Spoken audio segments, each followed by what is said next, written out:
ગુજરાતની અંદર છેલ્લા કેટલાય દિવસોથી જે મુદ્દાને લઈને ખૂબ ચર્ચાઓ થઈ રહી હતી, ખેડૂતો આમરણાંત ઉપવાસ પર બેસી ગયા હતા, એ વીજ લાઈનના મુદ્દાને લઈને હવે ગુજરાત સરકારે મહત્વપૂર્ણ નિર્ણય જાહેર કર્યો છે।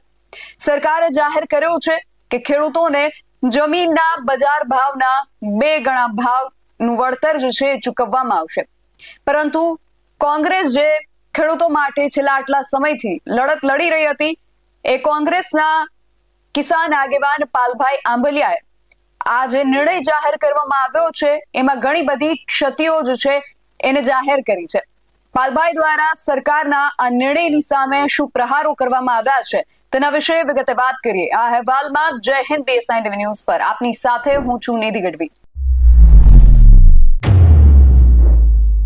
ગુજરાતની અંદર છેલ્લા કેટલાય દિવસોથી ખેડૂતોના ખેતરની અંદર જે વીજ પોલ નાખવામાં આવી રહ્યા હતા એને લઈને ઘણા બધા ઘમાસાણો ચાલી રહ્યા હતા।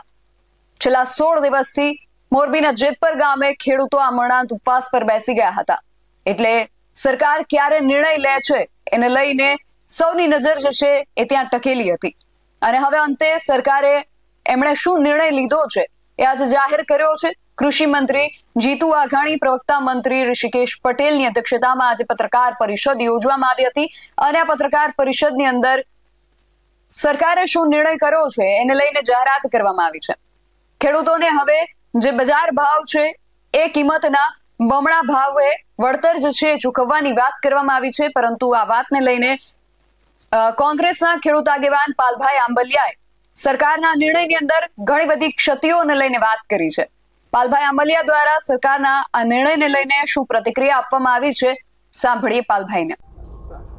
જય જવાન જય કિસાન। છેલ્લા 6 મહિનાથી કિસાન સંઘર્ષ સમિતિ અને કિસાન કોંગ્રેસની આખી ટીમ ગુજરાતના ખેડૂતોને જાગૃત કરવાનું, ગુજરાતના ખેડૂતોને માર્કેટ રેટના 4 ગણું વળતર મળે એના માટે સરકાર દ્વારા એક MRCની રચના કરવામાં આવે એના માટે ગુજરાતના યુવાનોને જાગૃત કર્યા, ગુજરાતના યુવાનોને સેમિનારો કર્યા, 100થી વધારે સભાઓ કરી, સરકારને અલ્ટિમેટમ આપવા માટે 15 જૂને ગાંધીનગર જવાનો નારો આપ્યો અને 26 જૂનથી વ્રજવાણીથી ચાલુ કરી અને દ્વારકા પગપાળા યાત્રા અને આજે અમે અહીંયા પહોંચ્યા છીએ, જોડિયાની આસપાસ જ્યારે પહોંચ્યા છીએ અને બીજી જ એ જ રીતે 30 તારીખથી કોણથી પદયાત્રા ચાલુ કરી અને એ યાત્રા આજે લગભગ અમરાપર ગામની આસપાસ એટલે કે ટંકારા આસપાસ પહોંચી છે। ત્યારે રાજ્ય સરકારના પ્રવક્તા મંત્રી શ્રી જીતુભાઈ વાઘાણીની હમણાં પ્રેસ કોન્ફરન્સ સાંભળી। જીતુભાઈએ એવું કહ્યું કે આ વીજ લાઈનોમાં માર્કેટ રેટ નક્કી કરવા માટે એક MRC બનાવવામાં આવશે, જે અમે છેલ્લા 6 મહિનાથી માગણી કરતા હતા। એ આવકાર્ય છે, પણ હારે જે માર્કેટ ભાવના 4 ગણું અને એ પણ કોમર્શિયલ જંત્રી ગણવાની વાત હતી, વાણિજ્ય જંત્રી ગણવાની વાત હતી। આ વાણિજ્ય જંત્રીનો જીતુભાઈ પણ નથી બોલ્યા। નંબર 2, જે અમારી જમીનની કિંમત અમારા ખેતરમાં થાંભલો આવે છે તો એ 30 વર્ષ સુધી અમારી જમીનની જે કિંમત ઘટે છે, આ ઘટતી કિંમત બાબતની ગણતરી કેવી રીતે કરવી કે ના કરવી એ બાબતે કોઈ સ્પષ્ટતા નથી। એટલે અમારી જમીનની જે કિંમત ઘટે છે 30 વર્ષ સુધી એની કોઈ કરતાં કોઈ સરકાર તરફથી ચોખવટ કરવામાં નથી આવી।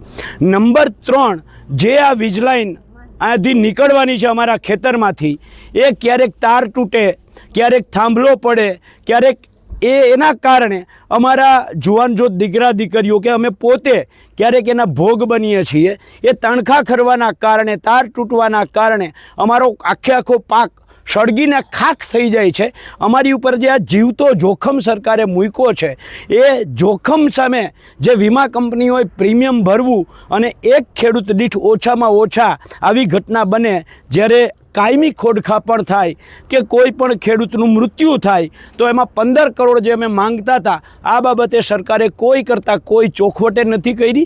ત્યારે અમારે સરકારશ્રીને કહેવું છે કે તમે કહેતા હતા કે 6 મહિનાથી અમે પોલિસી બનાવીએ